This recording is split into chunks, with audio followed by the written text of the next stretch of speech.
नमस्कार दोस्तों, स्वागत है आपके अपने YouTube channel study with Dhananjay Mishra पर। दोस्तों, सफलता सीरीज के अंतर्गत पुनः एक बार उपस्थित हैं एक नए अनुभव और एक नए चेहरे के साथ। विशाल कुमार प्रजापति जी आज हमारे साथ हैं, जिन्होंने उत्तर प्रदेश राज्य विद्युत उत्पादन निगम लिमिटेड में टेक्नीशियन ग्रेड 2 के पद पर सफलता अर्जित किया है। बहुत बहुत स्वागत है विशाल जी आपका। Thank you sir. Vishal ji, आप अपना संक्षिप्त परिचय, जिसमें आपका पारिवारिक पृष्ठभूमि और शैक्षिक उपलब्धि सम्मिलित हो, आप दीजिए।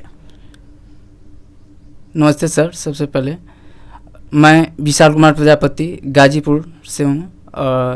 स्कूलिंग मैंने अपने होम डिस्ट्रिक्ट गाजीपुर से ही किया। इसके बाद टाउन नेशनल इंटर कॉलेज से इंटरमीडिएट हुआ। इसके बाद मैंने ITI का एग्ज़ाम दिया, ITI किया। इसके बाद 3-4 सालों से हम यहाँ इलाहाबाद में टेक्नीशियन की तैयारी कर रहे हैं। फ़िलहाल इस बार मेरा सिलेक्शन यूपी आर्विनल में TG2 के पोस्ट पे हुआ है। चलिए, बहुत बहुत बधाई और उज्जवल भविष्य की शुभकामनाएं। Thank you.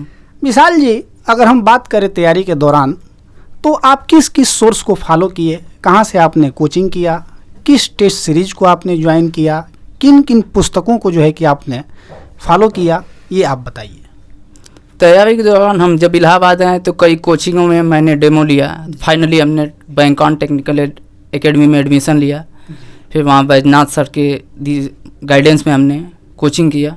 और फिलहाल यूथ की बुकें आती है, ऑब्जेक्टिव डिस्क्रिप्टिव, दोनों को प्रीफर किया। इसके बाद अपनी ITI की बुक प्रीफर किया। इन्हीं सब से मैंने पढ़ाई की। अगर हम बात करें तैयारी के दौरान आपके दिनचर्या का, तो आपकी दिनचर्या किस प्रकार से थी? कितने बजे आप जगते थे? कितना समय आप जो है कि अपने पढ़ाई को देते थे? कितना समय भोजन बनाने को देते थे, या अन्य गतिविधियों में आप कितना लिप्त थे, आप बताइए। जगने का टाइम हम लोगों का वहीं सुबह 6 साढ़े 6 के आसपास था। इसके बाद हम लोग 1-2 घंटे वैसे पढ़ते थे। इसके बाद नहाने धोने का कार्यक्रम होता था, नाश्ता वास्ता। इसके बाद नियर अबाउट दोपहर के आसपास खाना होता था। इसके बाद आधे 1 घंटे के रेस्ट के बाद कोचिंग वोचिंग जाते थे, सब इसी में चलता था। फिर शाम को लेट 9-10 बजे के आसपास खाना होता था। इसके बाद पढ़ाई होती थी, फिर सोते। अगर हम बात करें टेक्निकल और नॉन टेक्निकल सब्जेक्ट का, तो किस प्रकार से आप कितना समय टेक्निकल सब्जेक्ट को और कितना समय नॉन टेक्निकल सब्जेक्ट को आप देते थे? देखिए, टेक्निकल नॉन टेक की बात हुई तो हम ये समझ में इतने दिनों में टेस्ट सीरीज देख के और जो पिछले साल के पेपर देख के ये समझ में आया, बिना नॉन टेक के केवल टेक्निकल सिलेक्शन नहीं होने पा रहा है। तो हमने औसतन 10 घंटे के आसपास पढ़ाई की है, जिसमें 6 से 7 घंटे टेक्निकल और 2-3 घंटे आसपास पर डे नॉन टेक पे फोकस किया है। अगर हम बात करें नॉन टेक्निकल के लिए, तो आप किन किन किताबों को, किन किन पुस्तकों को आप फॉलो किए?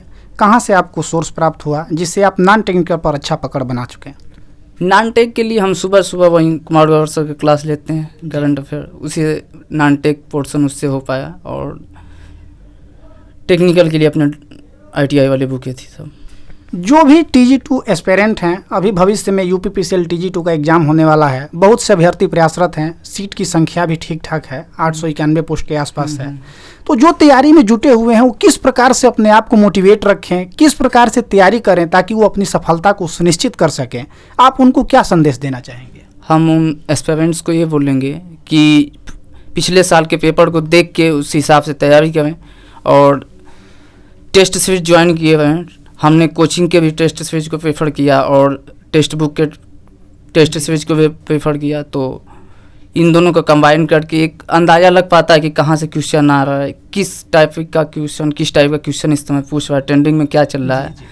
तो उस हिसाब से मैंने अपने तैयारी को मेंटेन किया। चलिए विशाल जी, अपना बहुमूल्य समय देने के लिए बहुत बहुत धन्यवाद। आगे मैं आपके अनुभव से ऐसे ही अभ्यर्थियों को रूबरू कराता रहूँगा। बहुत बहुत धन्यवाद। Thank you sir.